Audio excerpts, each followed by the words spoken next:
As we approach the high holy days, we're thinking about forgiveness and the relationship between forgiveness and teshuvah or return, and shalem or wholeness. This is Jews Talk Racial Justice with April and Tracie, a weekly show hosted by April Baskin and Tracie Guy-Decker.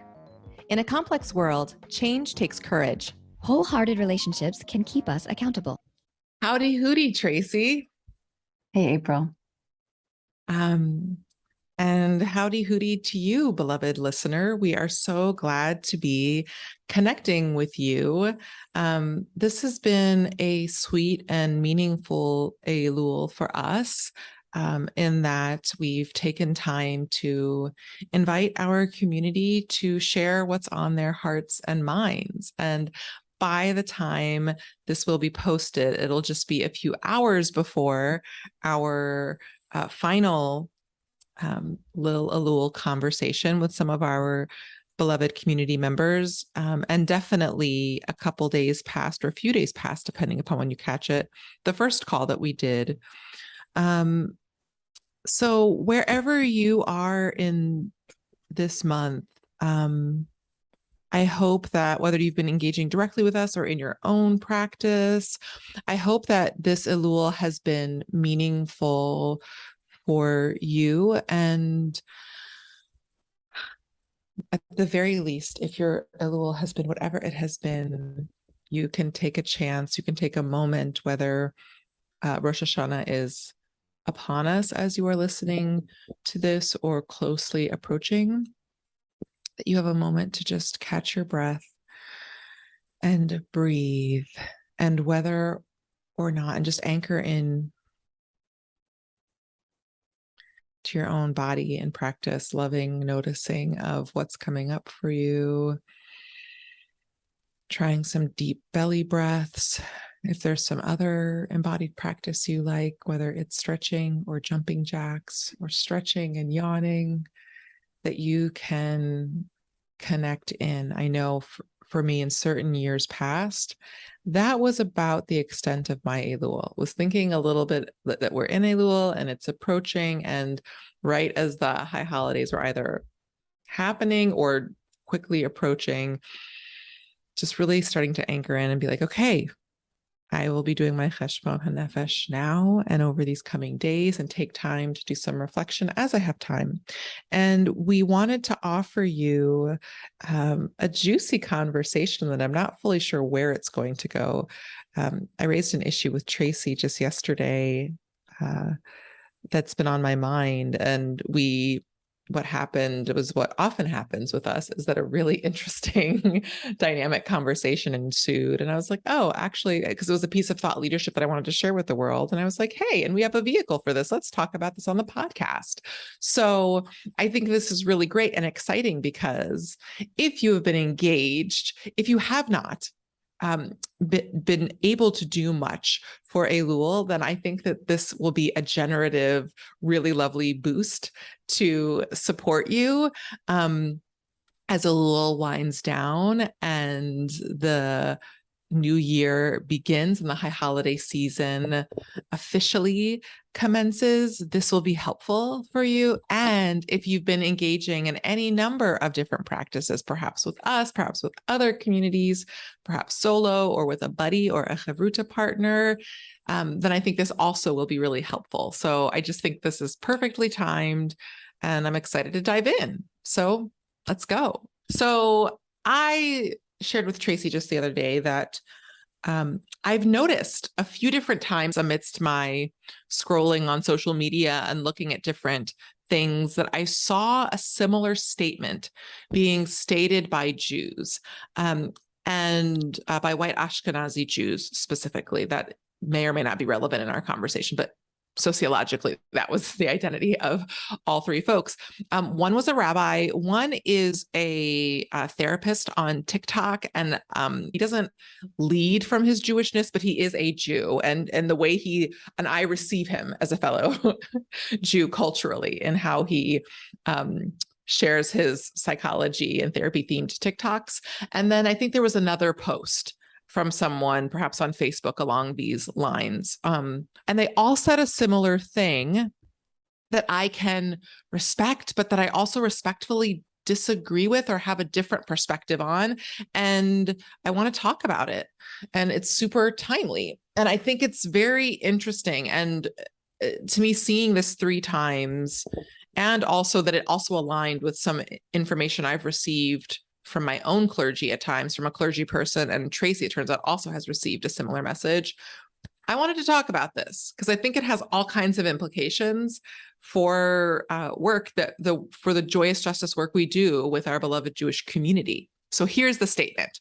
It goes something along the lines of, if someone did something to you, if someone hurt you, if someone or a group hurt you, there's a lot of talk about forgiveness and different things, but either someone said from a Jewish clergy perspective, or this other Jew who is talking to a broader audience said it more secularly, you are not compelled to forgive that person. You do not have to forgive them, specifically if they do not apologize or take a meaningful accountability for what they have done. You don't actually have to forgive them. That's not something that is on you to do. It's not wrong for you not to forgive them. Right. And I want you to know that you are supported in that. Right. And forgiveness in the absence of apology is not an obligation from that's the message that I was, when you said that I had received the same, that's exactly the way it was, I was struggling over a person who I felt injured by, and wanting, but not feeling able to forgive that person. And my rabbi was like, yeah, that's not called for. They never apologized. They haven't taken any meaningful action. Why would you forgive them? Was sort of the message. Right. And I got that message too. And I had a similar message in my freshman year of college after I'd gotten pastoral support from my amazing college campus rabbi, around helping me through a family emergency that was in a really meaningful way. And so I went to him a few weeks later during the Chagim, in between Rosh Hashanah and Yom Kippur, because there is talk of practicing the act of forgiveness in Judaism when people have taken right action to rectify the circumstances. And so I approached him because I similarly had an experience where the police of my local town had injured and had beaten a family member of mine. And I was having, again, similarly, I wanted, or I had a sense that that's something that I needed to do, but I could not find a way around it. And my beloved rabbi at the time said, you don't have to. If they don't apologize, you don't have to, which was both a relief, but I remember then it also didn't feel complete. And I want to talk about this now because I have a perspective that I do think aligns with Judaism. And we had a really interesting conversation that I'd love us to partially rehab and then perhaps build upon, because I think there was even more we could do, but we kind of paused it because we had a class to teach. and we knew we would unpack it in real time and in a way that we could share with you, friend listening in. When I see these themes, and Tracie, you're going to make a point in a moment that I think makes sense. I appreciated part of what I felt like was the undercurrent of this statement, but I actually think it's insufficient. And I want to say this from a place of not critique of these statements, but just saying, I think for us as Jews and for all humans, but specifically in the ways that this is a Jewish conversation, I think we deserve more than simply staying in a state of lack of forgiveness. And I think in this conversation, as Tracie will do in a moment, I want us to add some complexity or maybe even replace that specific word.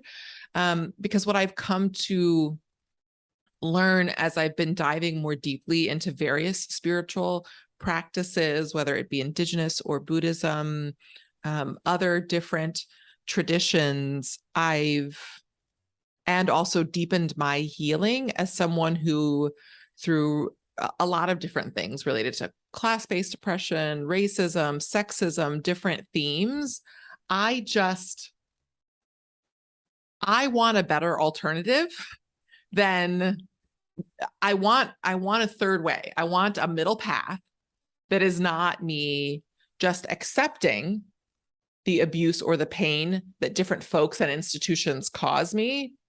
And I also don't want to stay in a place of ongoing hurt and lack of healing, whether like if people don't forgive, which is often the case, or don't rectify their situation, I don't want my healing and my growth and my well-being in life to be dependent upon other people's capacity to take responsibility for the harm they've caused, right? And so over the years, I've read multiple different sources in different ways that have helped me find a pathway that is not either of those pieces, that helps me get to a place of healing and forgiveness as I define it through my Jewish interspiritual, counter-oppressive lens, that is not about so much the other person, but it is about me being able to move on. And it's not that this is a new conversation, but I want to, to me, this is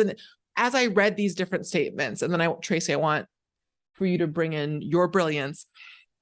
As I read these different statements, I found it in a nuanced way alarming, because I know that a core part of a forgiveness and or teshuvah process, which we'll dive into, is healing, and that everyone deserves healing, especially those who have been hurt, wherever their transgressor is with that we as people need healing. And it's the backstory for me that was in my mind as I was seeing these different statements pop up, which to me says they're making these statements because they're receiving the question that we both have asked over, that the people have asked over the years. And in terms of what nearly all humans experience, the hurts that happen in day-to-day life, and specifically for Jews as a people who have been targeted for disruption, as a group of people, as Jews, and especially for Jews as a group of people as a whole, collectively, who've experienced collective massive trauma in different ways and continue to experience minor to significant aggression and microaggressions and oppression, that I want something more than you don't have to forgive, because to me that alone is not, it can be helpful for certain people in a certain moment, but it also doesn't help people heal and move on. So I'm really excited to unpack this and share what I think is a better or a more thorough alternative or a more holistic response, because what people are saying isn't bad. It's just to me noticeably incomplete. One of the factors that feels potentially relevant here is limitations of language in this conversation, right? I think that, like, I want a different word that speaks to kind of releasing the anger and hurt without condoning, which I don't know that forgiveness, even as we currently have it, actually says condoning, but that is kind of the way that we, like, in just everyday parlance, we sort of mean like, oh, it's okay. I don't mind, or it's for the best, or something along those lines that implies a condone. And I think here there are ways in which the systemic oppression is so pervasive, such that when it gets used in the context of different things and the patterns of denial, there's a way that and also explicitly that right, especially like when we out. see, like, in what you're just saying right now brings up for me, like, I have had conversations with different people in my life about the ways in which the zeitgeist, the society, kind of expects, especially Black folks, to sort of forgive when in the face of just really horrific, and we pressure and expect and like reward a forgiveness that is sort of superhuman, and like that doesn't allow room for grieving or anger or any kind of natural, normal human emotions to having been abused and injured, and just goes straight to sort of this transcendent forgiveness that just doesn't feel healthy or real. I think when you and I spoke kind of offline about this, I was thinking about the time that my rabbi said this to me. Like, I was beating myself up for not being able to forgive. And so when she said that to me, it's what I needed, because I was in a place of like sort of self-recrimination for not being able to forgive when that's not where I was. Same. And I was dealing with a similar piece in the moment too, Yeah. when I asked. And then the bigger, though, the more nuanced, the sort of potential third way for me in this same exact, the same relationship, was when I read and actually worked through the exercises in Archbishop Desmond Tutu's book, the Book of Forgiving, which he wrote with his daughter. And they have a whole bunch of practices, like physical embodied practices. Like they have you find a rock and like you trace the rock into your journal and you like write out the story. There's a lot of work to like get at the hurt before you're invited to forgive, which I think is exactly what I was just saying. Like it doesn't expect you to skip from overnight. Injury to forgiveness. There's healing. There's a process. Yeah. A journey. And one of the things that was really, really powerful for me in the exercises that Archbishop Tutu and his daughter recommended in this book was to take this rock that is like smaller than your palm and actually hold it in your non-dominant hand for like 6 or 8 hours, like a really, really long time, like go through your day just holding this rock. And so like I held it in my left hand and then I would like use like a pincer grip with just like 1 or 2 fingers on my thumb so that I could still hold the rock. And then after the period of time has ended, when you put it down, the tutus invite you to notice sort of, you can still feel the presence of that rock because you were holding it for so long. It's almost like you miss it. And sort of thinking about the ways that we kind of wrap ourselves around the hurt and anger and kind of make it a part of ourselves so that we miss it if we are to release it, was really, really powerful for me in thinking about this like toxic relationship that I had with a specific person. And at the end of the whole thing, like the exercise is to actually like speak to the rock as if it's the person. And if it's the case that you cannot repair the relationship, which I believed mine to be, then you sort of talk to the rock, you say, like, I don't think it's okay, but I need to move on. And so I'm going to forgive so that I can move on. And then you actually like toss it away. So I like took this rock and I spoke to it as if it were this person who had hurt me. And I said, like, I know that you hurt me because you were hurt and that doesn't make it okay, but I can't hold on to this anymore. And I kind of tossed it into the woods, this rock. And I'm not saying like that was it. I'm fine. Like I'm not saying I don't occasionally get triggered when things happen that remind me of the trauma that this person caused.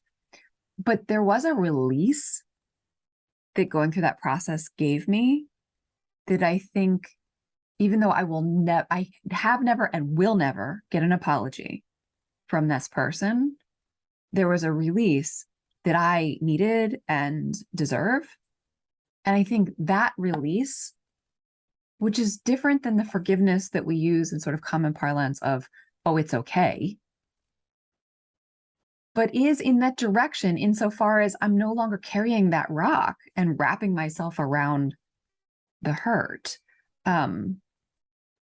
I want us to come up with a word that means that release that I got when I tossed that rock into the woods after having really sat with it and thought about like what purpose it was serving for me. So that's my like very physical metaphor for the new third way that I wish that we had words for. Yeah. And, I want to add in or invite you, Tracie, too, that there was another piece that you brought up in our conversation about it, which is very true. That part of this, I think, is especially this whole conversation feels tricky because of the unsurprising and undue influence and impact of Christian hegemony and how that affects our understandings of language. Yeah. And the power of, language is when you start to think about the effects, I mean, Hebrew has so many fewer words, and so we don't put so much pressure on we put less and more on each individual word, because each word especially in biblical Hebrew, has to serve so many roles. Whereas in English, like, we have a very specific, like, it's not just a table, it's a desk. It's not just, like, we have very specific, precise words, because we have so many more of them. And in the ways that Christian cosmology influences our use of English and the word forgiveness, I think that's the sort of jumping, the transcendence that I was talking about before, that asks us to jump from injury to forgiveness, which is what, at least I understand, the Christ to do on the cross, right? Like, and even then intercede for us in the Christian understanding. So to be like Christ is to forgive, in a way that that doesn't have that, like, giving voice to the story of what happened, that doesn't have the kind of recognizing all the things that I did with that rock. Christ doesn't get to do all that stuff. And I'm curious, like, and I don't necessarily even want to get into it here, and I feel like there are scholars who could help us with this. I feel like we could also figure it out amongst our knowledge. But two, I think there are ways in which there's part of what Christianity is in its purest, most essential or mystical form. And then there are also the ways that it has been taught over centuries to support, to be a useful tool to support oppression and have people to support the economy at different times and in different ways. In this case, for the US, with capitalism, with enslavement, and sort of put certain narratives in a specific slant and with a specific sort of midrash and commentary around it that was in service of various disparities and various systemic forms of oppression. And we are neither Christian nor interested in leveraging theology in ways to support and condone oppression. So I think this is especially important. And, the words that we thought up, that I don't necessarily think are the final answer, but we talked about, we discussed one when we spoke about this before, and that I'll share now. And also then I just thought of another. The two words that come to mind for me is a variation on our, like, or not a variation, but it's just the classic teshuvah, which we think of mostly as repairing damage we've done, but in the sense that it means return. At least my sense of different harms that I've experienced, not always, but often, there's a sense of return, that I want to go back to the pre-hurt. Like, I don't want to go back to, I've now learned things, so I don't want to lose that part. But I want to go back to the me who didn't know that an employer, a partner, a whomever could cause me hurt or could do damage in such and such a way. I remember when I was healing a lot, I think I don't want to have to do a trigger warning. When I was healing a lot from a significant trauma I endured in college, one of the songs I listened to, I did a lot of mourning around a loss of innocence that I felt that something was taken from me that I couldn't get back. Right. And so to me, there's a way in which the teshuvah, and it makes sense to me, like in a holistic sense, that there are ways that word, I think, is helpful, a helpful, useful word. And, it could be returned, not necessarily back to who we were, but a return to our sense of divinity and will, exactly, and sovereignty and power and worthiness. And B'Tselem Elohim, that we are because often what the hurt does to us is it's something that was done to us, but at times we internalize in different ways, the ways that we either were hurt or allowed ourselves to be hurt, but often not allowed, but it happened to us. And so then we question, like, there's a way in which, do I deserve it? Grapple. Which of course we never do, but our brain trying to rationalize something that was irrational, to try to make it make sense. Right. right? Beyond something awful just happening, right? And so teshuvah is helpful, but I feel like it's not quite complete, because often it's used also in terms of us doing repair, but there's a way in which teshuvah, I think, that holistically works. And another word that I think that fits in light of what we're saying and what aligns with some of the offerings, with our grounded and growing curriculum that we're now starting to shift into a broader ongoing offering. And we're excited to start building a community and a way to bring in more folks across lines of difference. Another word that I think could be helpful in some ways that comes to mind is another one of my favorites, and I think our favorites, Tracie, is shalem. Yeah. Is wholeness. Wholeness. Yeah. Is how do we access wholeness in light of what's happened in a way that doesn't necessarily, how do we access wholeness around this? And it might be a new wholeness, or it will likely be a reconceiving, which is why I love that you gave that example. I think that there are any number of different rituals and practices people can do. The one that the Tutus propose, I think, in their book, I think is a, may his memory be for a blessing. May the bishop's memory be for a blessing. Is a phenomenal example of one way that this might and I love that it has the different components to me that are consistently a part, that is part of the choreography of a journey around this, of honoring, and that's exactly of naming that's exactly what they say, that you can't skip steps. Like, so they give you a set of steps. The steps can look like different things. They can involve, you can get some there different people ways, know but people, you can't skip steps. But there is something around speaking the truth of it, acknowledging these different, acknowledging the impact for ourselves, right? And also noticing, in what ways is this, how do we form a new relationship with this, so that this can mostly be serving us, and what is not serving us, we get to release and feel a sense of peace and clear our mind, our heart, our energy body, our energetic, our aura, our field, so that it's not weighted down by this and any number of other things. How do we get that healing? And so to me, I think what we want to strive for, and I think it makes sense in light of what we already said, in terms of the systemic oppression, in terms of our society really fighting, in terms of, there's a number of different systems that directly and indirectly work against healing, because if people got healed and were whole, our society could look really different. People would have access to their power. People wouldn't stand for certain things. People would be able to form different relationships and organize. And so to me, that shalem piece of what we want is to regain our sense of wholeness that either was what it was before, and usually isn't. It's a new form. Oh, no. Yeah. It's a new form of whole for sure.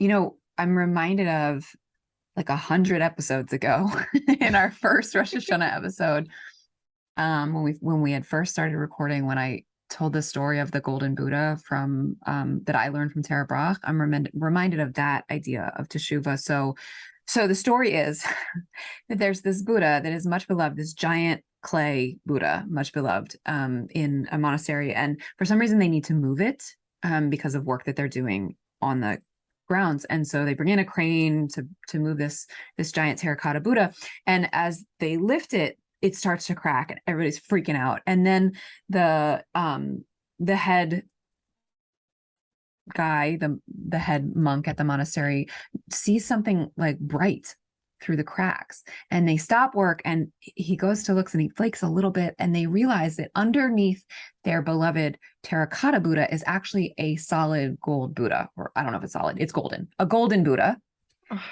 that they didn't realize was gold. I mean, it was beloved as a terracotta Buddha.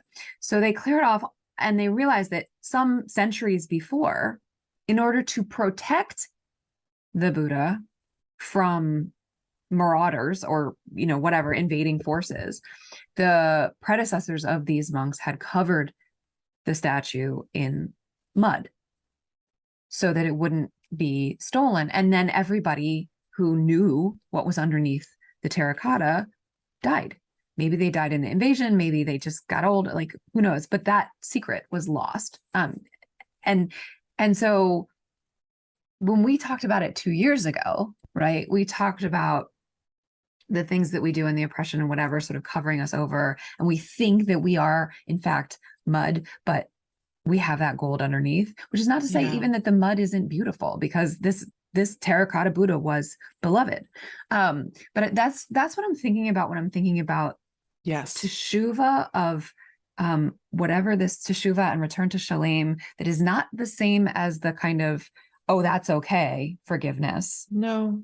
But is something that we deserve to sort of say, like, actually that mud that you put on me is not me.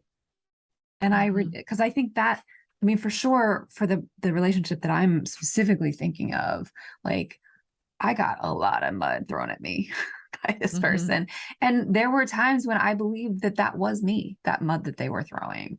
And so being able to be like, yeah, no, I'm not going to take that anymore. That's your stuff. That's not my stuff. And finding that teshuvah to what was there before without forgetting. No. Yeah. But through a sense of wholeness. It's not the perfect metaphor for what you're talking about the way that we have grown. I mean, it's more like, but I like it. I really love it though. It feels really resonant, but sorry, go ahead. Well, I was thinking about like we have a tree in the yard that had like a little bit of damage, and now is like the arborist was just out, happened to just be out like last week, and was pointing out to me like where the tissue was starting to form to like repair the tree. Is repairing itself from this old storm damage. And it will never be the same, but it is whole and healthy. So I think there's something about that that is maybe missing from my golden Buddha metaphor. But well, and because in this case it's more intense, and I want to say it mindfully, and for people to find it, to use it or think about it in ways that are useful. And if it's not resonant, then I think the metaphor you just gave is really helpful. Is what I like about it, that speaks to different things that I believe are a part of what I've been taught Jewishly, and also in the context of my years of study within Buddhism and other mystical Eastern traditions and indigenous traditions.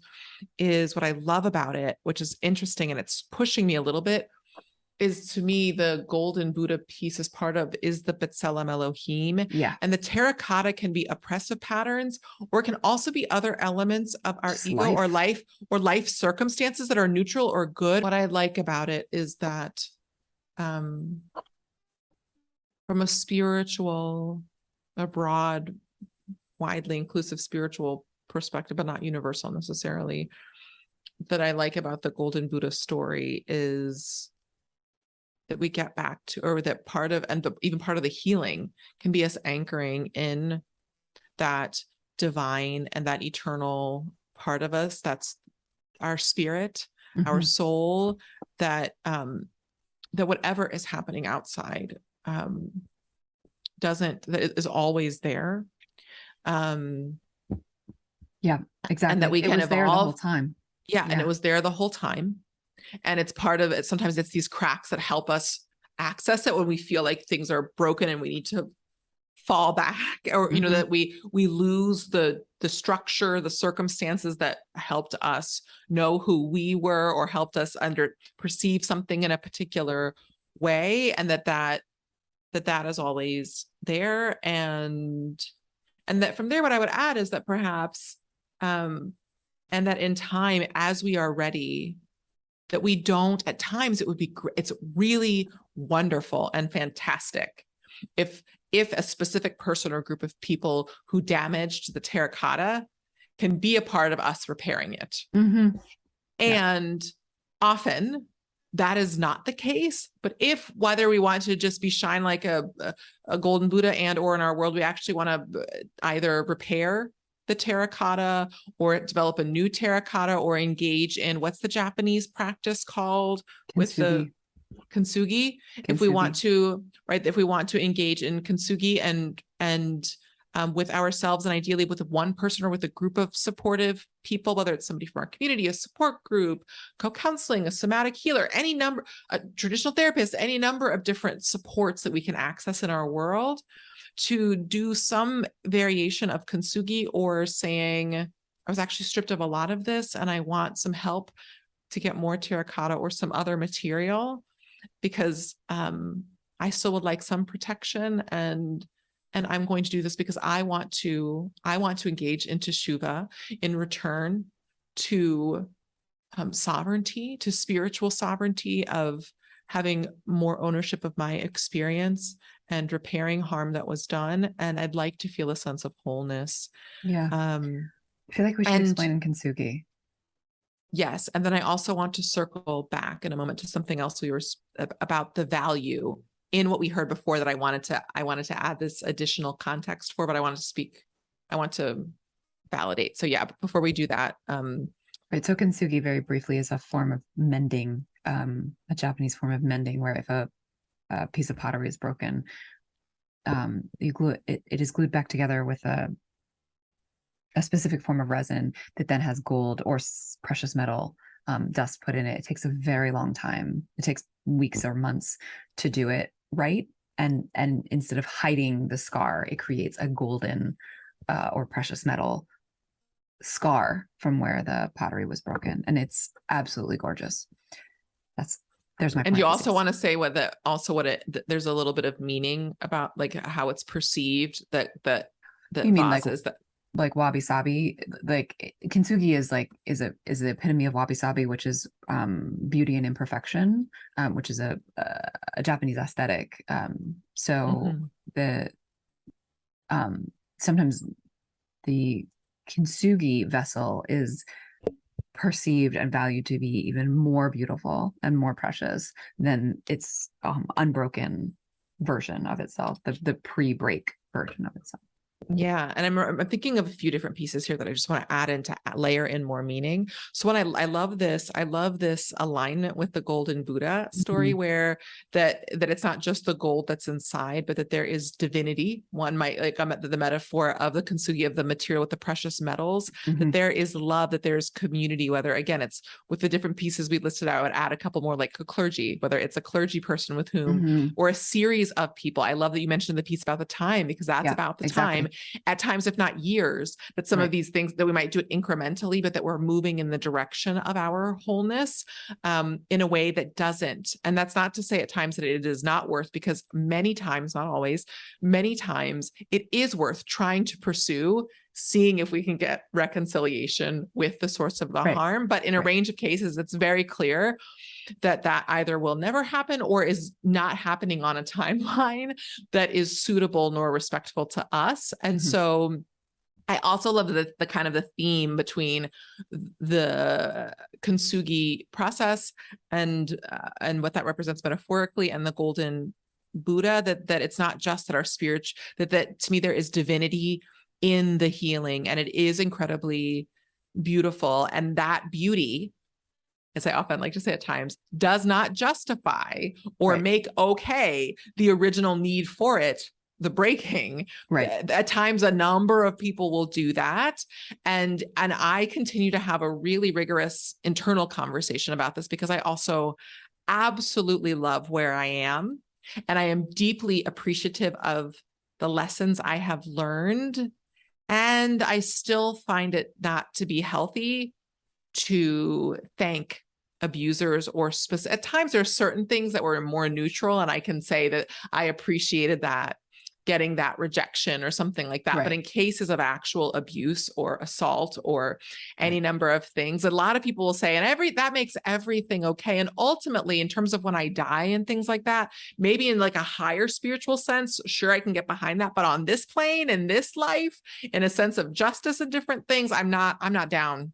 Yeah, I'm not down with that. So I want to make that clear. But to me, all of these things are when we are the star of our healing journey. So it's not about externally or the other person. This is us recentering ourselves as the victim and survivor and victor and courageous person who is partnering with other people to help us in various ways as needed, doing some solo work if we need that, and making something beautiful of something that was painful as we are ready, when we have time, and slowly regaining, or steadily or quickly, if for us, and sometimes if that's the case, regaining our sense of wholeness. Then the other thing that I wanted to say, that I was inspired to say when you were sharing some of your remarks at the beginning of our conversation, is as we're talking about all of this, I can take a bit of a sigh of relief and recognize that most of these different leaders, clergy and thought leaders who are sharing this thought, that they are providing relief and help to folks. There is a helpful intervention in that they're at least initially correcting or affirming that that a victim does not need to condone or in a positive, appreciative way accept what the harm that was done to them, or have a positive orientation toward the person. It might be good in time, either immediately or in time, to have a restorative justice perspective and have more analysis around why they did what they did, but it doesn't. So I do want to name that there isn't necessarily anything wrong with this perspective, and that it is helpful to provide relief to folks who are feeling pressure to do something that they shouldn't have to do. Yeah. My point and the purpose of our conversation, Tracie, is for folks for whom it's resonant. If what we're saying isn't resonant to you, you can put it on the shelf or in the trash. You choose. You can put on the shelf for future use if and when you're ready, or just release it, right? But it's for folks who either have already been thinking about this or who have started to have an inkling of, okay, I'm solidly rooted in not forgiving. And there are different ways that I want to advance goals in my life, or that I want to be able to trust new allies or have helpful relationships or pursue different things. And I'm struggling with those.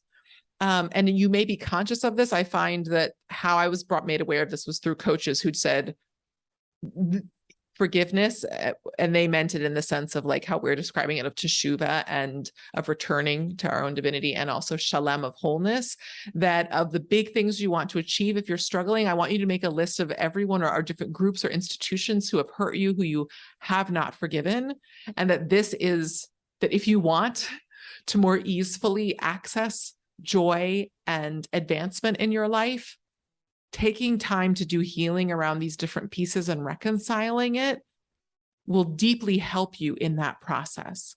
And so we are sharing this with you, at least from my perspective, and I think Tracie would agree, to say that here is an option for you if you are wanting to advance something in your life or feel more wholeness, and how to do that in a way that doesn't or never condones harms that were done to you, to our peoples, to other peoples, that it is best to have a holistic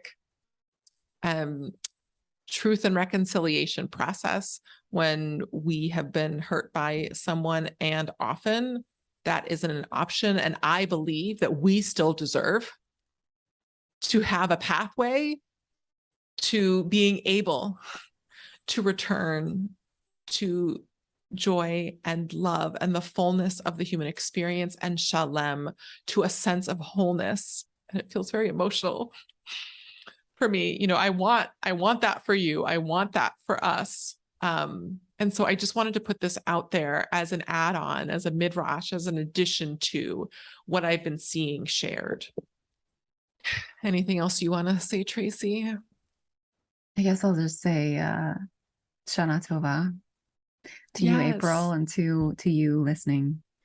Happy and Shana healthy. Tova umetuka. May you have a good and sweet new year, Tracie. Shana Tova umetuka, beloved friend and listener. Thank you for being with us, and I hope this conversation is helpful. Lately, we've been having different people write to us.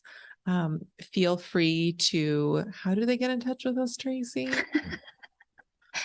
You can fill out the contact form on our website. So if you go to juicetalkracialjustice.com or joyousjustice.com /podcast, you can, or /contact, either. Those are three different ways you can reach out to us if there's anything that you want to share or ask us about how this episode is landing, because it's a hefty one. And I hope that, and if you find it helpful and you think someone with whom you're speaking would find this helpful, feel free to share it with them. And it is my sincere hope, and I think Tracie would agree with me, it is our sincere hope that this high holiday season is meaningful for you, and that you are able to access either externally or internally, you are able to access the things that you specifically need to feel spiritually and physically nourished this high holiday season, and that it is meaningful for you, whether you do traditional services and or sometimes like what I've done of either meditating in my home, or my favorite is like going to a creek or into the woods, and usually some combo of different themes, and connecting with my ancestors and the divine, taking time to reflect. It could look like a lot of different things. But I hope it's a meaningful time for you, and that you enter this new year with a sense of some or a lot of teshuvah and shalem, of returning to your inherent divinity, and you feel a sense of wholeness. Yeah. Thanks for tuning in. Our show's theme music was composed by Elliot Hammer. You can find this track and other beats on Instagram at Elliot Hammer. If this episode resonated with you, please share it and subscribe. To join the conversation, visit JewsTalkRacialJustice.com, where you can send us a question or suggestion, access our show notes, and learn more about our team. Take care until next time, and stay humble and keep going.